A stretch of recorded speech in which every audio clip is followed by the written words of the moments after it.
Assalamualaikum warahmatullahi wabarakatuh. Sahabat beriman, kita tahu bahwa ada banyak malaikat Allah Subhanahu wa Ta'ala. Mereka memiliki tugas masing-masing. Manusia pun sehari-hari didampingi malaikat, yaitu malaikat pencatat amal. Namun, ternyata tak hanya mereka malaikat yang mendampingi manusia. Ada saat ketika 4 malaikat ada di sisi kita. Siapakah mereka? Apa yang mereka lakukan? Saat sakit, bolehkah kita mengutuk penyakit itu? Tonton video ini hingga akhir agar tidak sesat. Kapankah 4 malaikat itu akan datang? Kita mungkin akan sedih jika sakit. Sebab saat sakit ada banyak hal yang tertunda. Kita tidak bisa beraktivitas seperti biasanya. Rasa makanan pun menjadi tidak enak.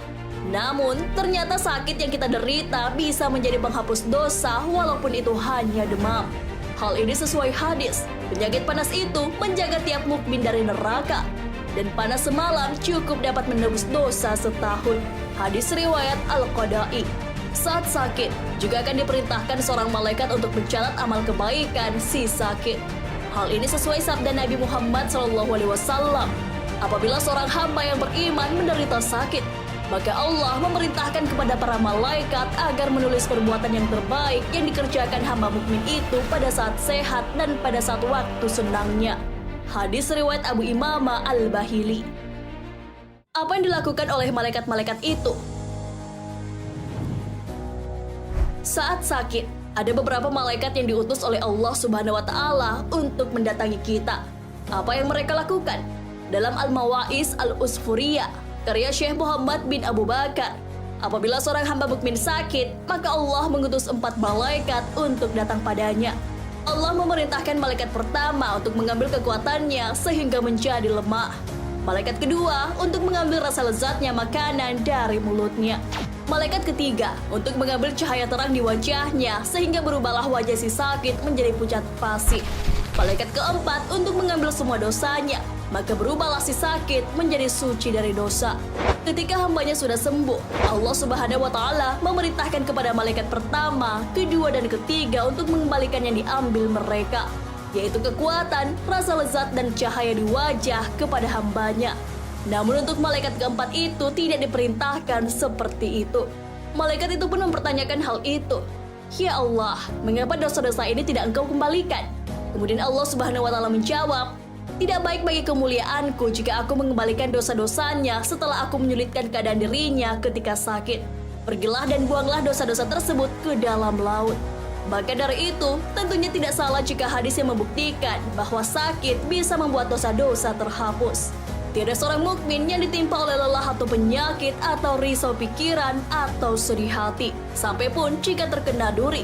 Melainkan semua penderitaan itu akan dijadikan penebus dosanya oleh Allah.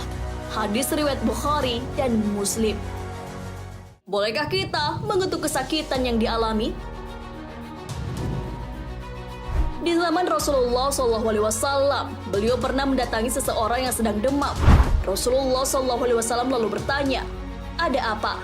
Lalu dia menjawab, "Saya demam tinggi, semoga Allah mengutuknya." Kemudian Rasulullah bersabda, "Jangan mengutuk demam, karena sesungguhnya itu mengampuni dosa seperti tungku membersihkan kotoran pada besi." Hadis riwayat Muslim. Dihapuskannya dosa juga bukan hanya dari sakit yang kita alami. Ternyata musibah yang kita hadapi bisa membuat dosa-dosa kita terhapus. Hal ini sesuai sabda Nabi Muhammad SAW.